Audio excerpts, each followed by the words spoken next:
the curriculum vitae that people develop are all about what they do in their day jobs. But very little time is spent helping them their business. Changes quite considerably. And I think the best way to assist you is to encourage you to develop short exercises. There's again a lot of time. And that's because in their mind they're thinking it's going to be a day or 2 days or half a day. Many businesses in Europe now run crisis management exercises, probably last no. The scenarios created, the senior leaders discuss in their roles what they are doing, would have done, and who are the key people that they're in touch with. And within 40 minutes, they can test their plan and their roles against a scenario. I think universities are well equipped and in the right place to help businesses to develop libraries of these exercises. But going back to your original question, I think that's one of the things that many senior leaders are asking for. Any more questions on the floor? Yes.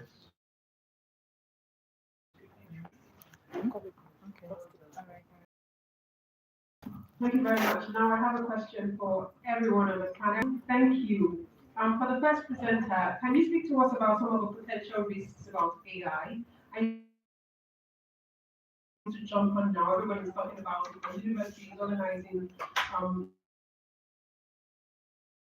and the music industry, and yes, indeed, the creative industries are talking about it as well. So tell us some of the risks or disadvantages that we should be concerned about, especially in healthcare, and the kinds of research that you and your students. That's the question.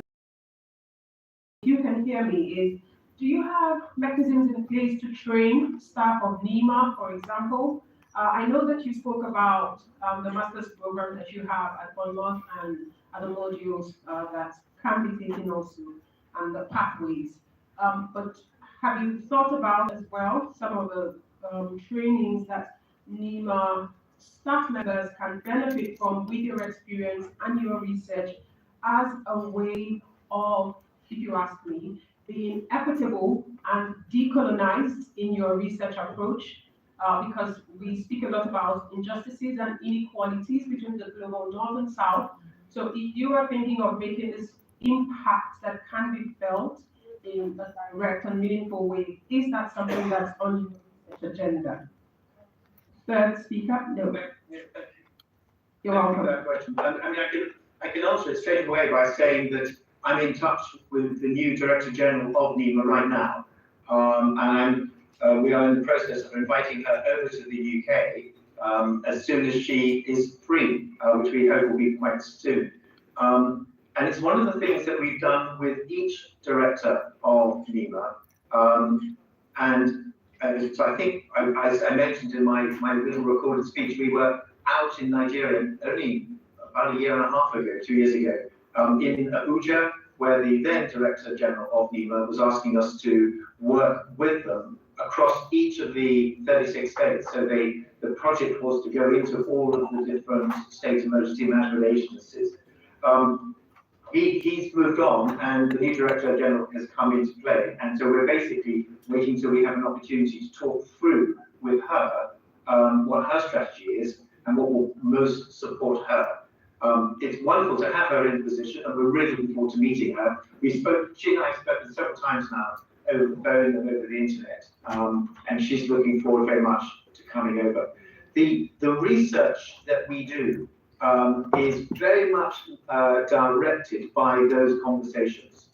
And one particular area of research, which has been quite popular, has been one developed by our professor, Lee Miles, who again would normally be with you today.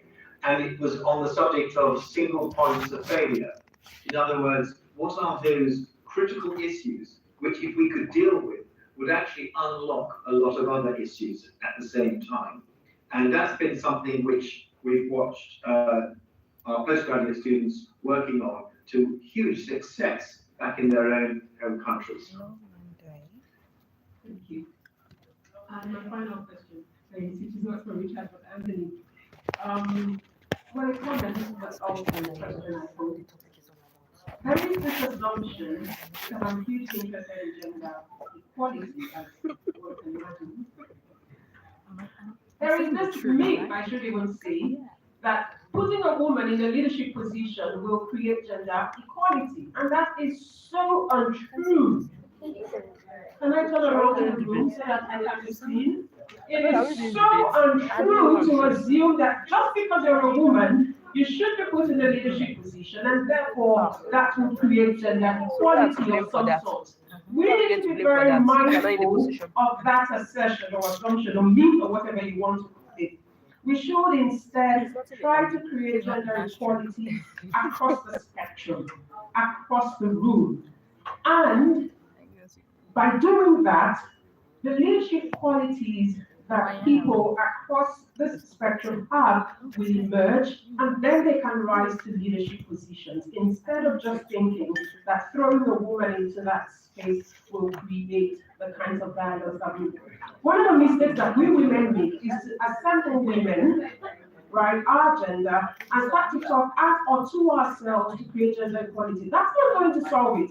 If you want to create gender equality in a patriarchal society like ours, we should be talking to the men first. Because they are the ones who have to dislodge, right, this patriarchal system that we have. They are the ones who have to start the conversations because they are the ones who perpetrate it. When they have done that, then we can begin to talk about putting women in position. Because if you put a woman there, she's going to be stifled by the men to begin with. Secondly, she may not even have the attributes to lead. And so we need to be careful in this, gender equality narrative. And I do have lots of other questions to ask because I don't want to monopolize the room and all of that. So we will have another conversation. Thank you so much. In response to what has just been said there, I think that's an excellent statement that you've made there. And it brought back to my mind a country that we worked in, not Nigeria, but we were invited to come in and to teach and train and develop a room of 40 or 50 leaders in disaster management. I was really looking forward to it. And I arrived, and when I went into the room, everybody was a man. And so I thought, well, we'll do what we've come to do. We did the training and we did the education, and the head individual, the head man who was had run the event, stood up at the end and he thanked us. He said, "Our country is now ready for a disaster." And I very profoundly said, "No, you're about half ready, and maybe less than half ready, because there's a whole lot of people who are not in this room who need to be in this room for this training as well. We learn together, or we don't learn at all." So I applaud what you just said. Absolutely right. Thank you, Richard. I'll hand over to Anthony to pick up on that. Yeah, thank you for that wonderful contribution and also asking for clarifications. From my panel discussion, I think such question came up, but the answer has been that the women gender needs to really also be proactive. They need to show that commitment to compete favorably with the male counterparts. The SUG president vocally said and consistently maintained that narrative that he has called out to the female students to contest for that position, that it is not only for men. But the response has been almost zero. So the idea is, though the system encourages male domination, that's what we're handling through the research. But the women gender is also to be responsive to what we are driving towards. That is argument here. Then when we query the vice chancellor, why is it that we don't have female vice chancellor? Vice chancellor said, how many women have indicated interest? That was his response. They decided Puto, where I graduated from, currently we got female vice chancellor in Puto. And the vice chancellor decided that if the lady hadn't taken the boldness to contest, probably there won't be any female Puto vice chancellor. So he challenged the staff community if they want to have a vice chancellor, female vice chancellor in the University of Port Harcourt, then they should show interest, show commitment, contest side by side with their colleagues, and let's see whether the university will provide the environment. That is his case. So, from the data I have already generated from the research, I think it is a situation where everyone has got something to do to ensure that we get to where we want. So, then further, to ensure that we have a very sustainable gender policy, we are taking the approach through various dimensions, including auditing the curriculum, ensuring that we've got some elements of inclusivity in our curriculum development that would foster gender equality even from learning environment. For example, in my own class, I do not, stereotype assignments or leadership.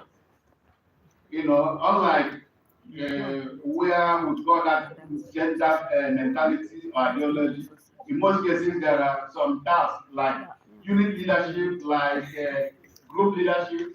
Normally we say male or female, or male in most cases. But in my class, I randomly said, you lead the team, female, you lead the team, male. Provide that inclusive environment. So that is what we are actually working on. And to achieve that, I believe that it is everyone's business, and that is what we are pushing. Does it make any sense? Let's just you have a question. Yes, I do. And I think, thank you very much for raising that question. There are lots of risks when it comes to AI.